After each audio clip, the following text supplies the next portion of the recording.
Brahmanas. The second one is Brahmanas. Brahmanas. Let's say for example, we have the Rig Veda, Yajur Veda, Sama Veda, Atharvana Veda.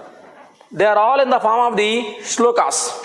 Let's say for example, if I give you the shlok, Rig Veda, can you understand it? If you don't know the Sanskrit, you cannot understand it because it's purely in the form of the shlokas. Now, someone has to refine these shlokas and give the paragraph format in the prose style. Now, these Brahmanas, it's a kind of books. They refine the original Vedas and they were written in the prose style. So, whatever the content is there in the Rig Veda, it is being explained in the form of the prose, paragraphs. Okay? Now, these Brahmanas, they were just the appendixes to the Vedas. Let's say for example, for every Veda, we have some subtext in the Brahmanas.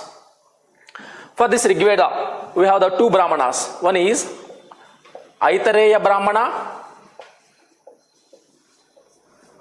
and second one is Kausitaka Brahmana or Kausitaki Brahmana for Rig Veda.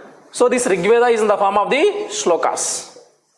It was refined and given in the form of the prose. Then the next one is Sama Veda. For this Sama Veda, we have the two subtexts. One is Jaiminiya Brahmana and next one is Tandya Mana Brahmana. And third one is Yajur Veda. For this Yajur Veda, we have a Brahmana called Taita Reya Brahmana. Taitareya Brahmana and Satapata Brahmana. Satapata Brahmana. The last one is Atharvana Veda.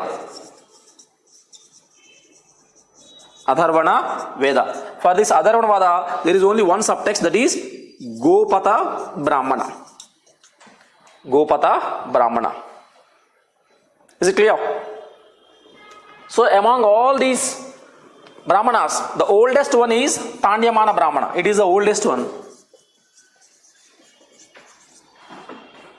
These can be your prelims questions. Among all these Brahmanas, the largest one is Satapata Brahmana. Largest one. Right up.